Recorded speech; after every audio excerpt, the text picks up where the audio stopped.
So today is February 1st, 2021. We're back here with Marvin Newman. And the last time we did one of these videos, it was about 3 years ago.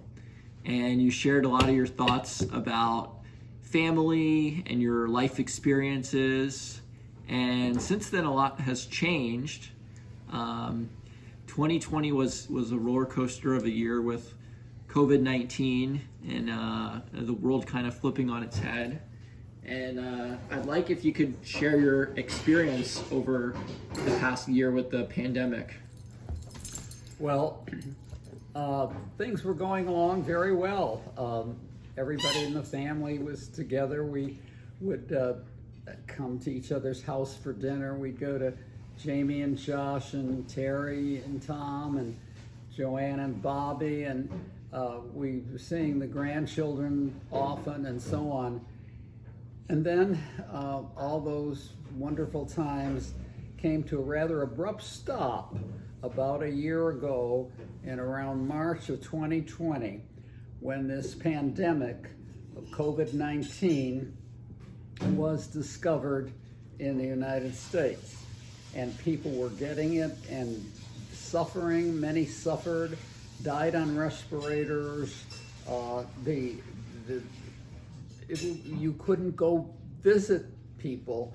We stopped having weekly dinners with our family. We haven't seen friends who we're so close to. It's been a year now because we're still in the pandemic, and it's so contagious. So people walk around with masks, and you social distance 6 feet away from other people. No crowds. There are no happy big occasions, no big weddings anymore because they're not allowed. The governments of the counties and the states have prohibited large crowds from coming together. Some people violate them, and then we have a COVID outbreak again. It's not very healthy, not very good.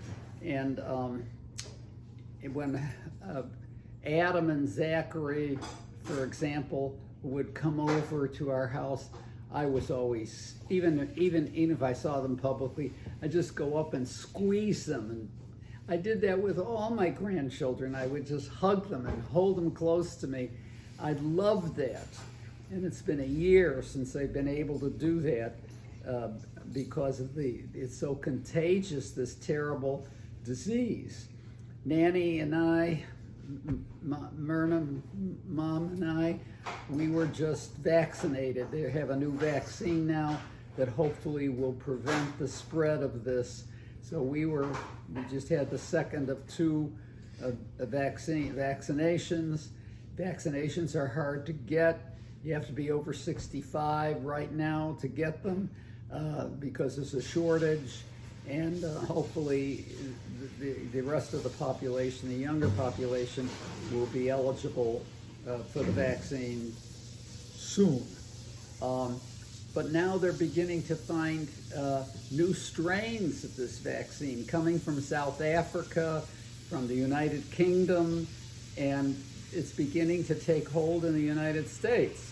Doctors don't know at this point if the vaccines we have for the present strain will give us immunity from the new strain. So that's another pressure on us.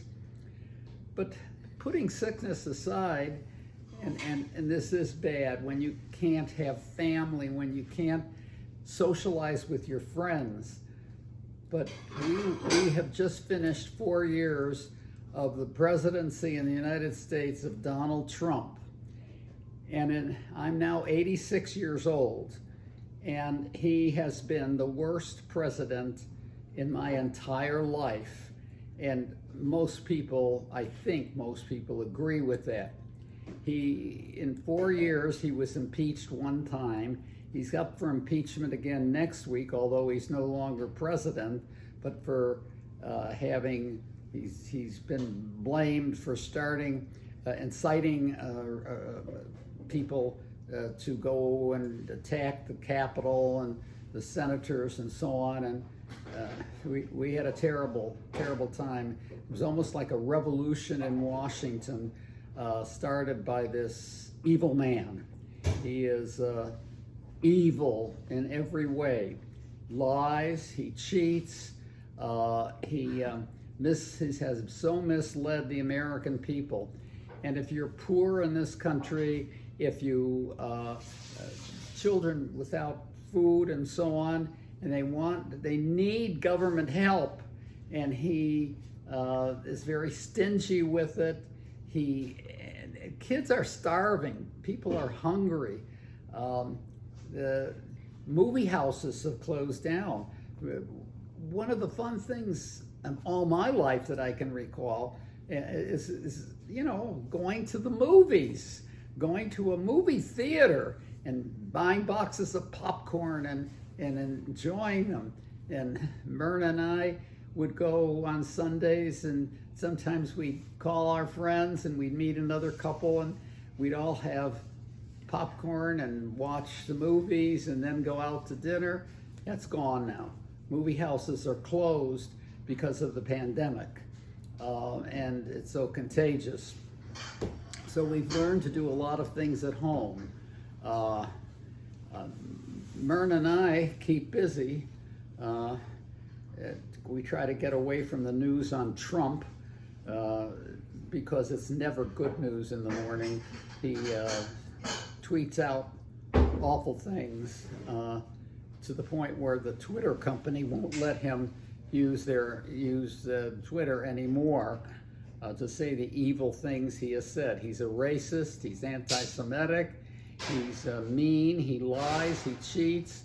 So to try to get away from all this and the pandemic, Myrna and I, every day we go swimming. We try to stay active ourselves. I go up and down the stairs in our condo to get exercise every day, do that, certain sets of that. Today I swam half a mile. I usually do that every day. But it's a different kind of life. Back to Trump. Trump will be remembered for all the evil things he has done. Among the most evil things he's done is immigrants who came to the United States because they came from countries like Honduras and Guatemala, places like that where they were being tortured, starved, couldn't work, sickness, no medical help, and so forth. So they wanted to come to America, where things were so much better. And immigrants came, and they would cross the border into Texas and Arizona, so on. And Trump brought all that to a halt, and children were separated from their families, the immigrant children, and they were put in behind barbed wire fences, away from their parents. Many parents still to this day, and it's quite a while that Trump's been doing this for a couple of years, the parents can't find the children can't find the parents. They're orphans, and they sit in, it looks like wired cages. And this is happening in the United States.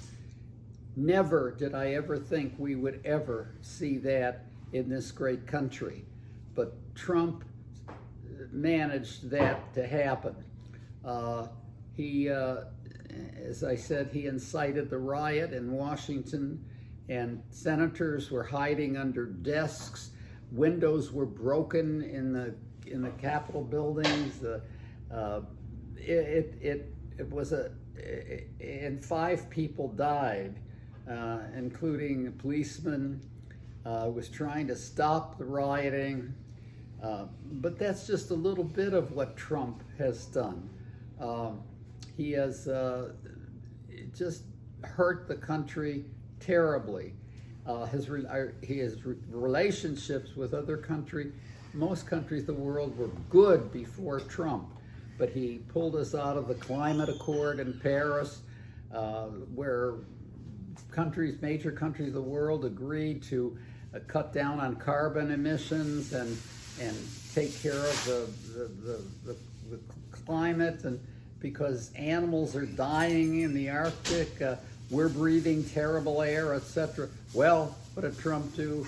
He just annihilated all of those laws and all of our relationships with other countries where we had agreements to protect the environment. And now the terrible thing is you see polar bears dying in the Arctic because the glaciers and the ice caps are melting from the warm climates, and they have no food, they have no survival, their habitats are gone, and it's beginning to happen in the United States as well. Birds are migrating to different places. The whole social order seems to be out of keel, and it's getting worse. Fortunately, this last November, we elected Joseph Biden president of the United States, and Trump has been parading around saying that the election was stolen, and that's not true. He has not been able to prove that there was any major cheating done anywhere in the United States to elect Biden. But Trump never will accept, he won't accept it, and on almost a daily basis, even though he's out of the White House, he talks about that he was cheated out of the re-election to the presidency. So I want to ask you about that, because there are a lot of Americans that think that he was cheated out of the election. They think that the election was stolen. And we live in an era now where we have the internet and we're more connected than ever, and ideas and information can spread faster than they ever have before. And that's something that you didn't grow up with. So what are your thoughts about the internet and the roles of public figures and how information is spread? Well, right now, we have the internet, and we have different apps like Facebook and Twitter, and anybody can get on the internet now from your home, and you could say the most awful things about other people, untrue things, and lives have been ruined. People have committed suicide because some people have written terrible things, untrue things about them on the internet. It's public. It becomes public information. One girl was recently jailed after a trial.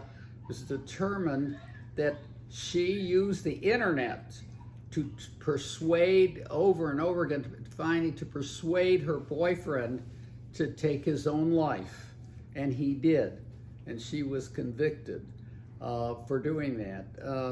This is the kind of thing that's happening. Well, this is getting a lot of people whose whole life practically is the internet to believe things. To believe, for example, that Trump really won the election and it was stolen from him, and they're parading on the streets. And they're believing that story, and you can when you look at somebody and say, "Gee, they're a legitimate authority figure. I'll listen to them," and these people are doing just that. And so to look at the hordes, not just a few people who are citizens of the United States, and they're committing terrorist acts on the streets of the United States, and all in a claim that Trump really won the election and it was stolen from him. And that's totally untrue. There have been no facts uncovered which would prove that Trump is correct, and there have been court battles, and Trump lost every one of them. So I think there were 6 trials. And yet he continues to carry on, and people follow. Well, I remember as a little boy, we had World War II, and the Nazis were killing people in Europe, and they were enslaving them and burning them in furnaces alive. Terrible things. And a lot of people, good Germans, followed the Nazis who started World War II and cooperated with them in the killing and the extermination of people in the gas chambers and the stealing and the looting. People who were ordinary citizens of Germany, good people. And they followed and supported Hitler because he made promises to them that their economic situation would be better and that they would no longer be humiliated by having started and lost World War I. And it's reminiscent to us of those days as we see people following Trump. I can tell you, as a young boy growing up, all of our parents and all of my friends' parents, we were all patriots. We loved America, and we would go all to the 4th of July parades and Flag Day parades and celebrate our country and our presidents. We had good presidents until Trump. And then it just seems as if Trump and COVID-19 have now brought us to some very sad times. So COVID has changed so many aspects of life over the past year, and this hasn't just been an American thing, it's been a worldwide phenomenon. What do you think the world is going to learn from COVID? What do you think is going to change? I'm not sure that things will change, or at least if they change, they won't go back to most of the things we did have and enjoyed. Family, celebrations, weddings, and so on. It's going to be a new world. You know, today, when people die, we can't even have a funeral for them. Usually there's just immediate family. Maybe 4 or 5 people are permitted to come to the cemetery, and there's a quick service, and they have to social distance and wear masks. That's gone. And I don't think things like that will come back. Big, beautiful weddings.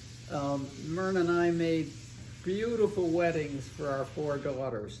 They were magnificent at the Grand Cypress Hotel in Orlando. We had 250 to 350 guests. Entertainment, dancing, lavish foods, beautiful dessert displays, and those weddings are still the talk of Orlando. And the first one was Jamie's, and that was quite a while ago. And then Terry, and then Jody and Joanne. Big, beautiful weddings. People can't have them anymore. So the idea of a big wedding, big family celebrations, just can't happen. You know, Christmas this year, the doctors warned people, do not have family celebrations of Christmas because of the pandemic. And you know what? Many people did. And then we had a pandemic on top of the pandemic because people caught the COVID from each other at these big parties.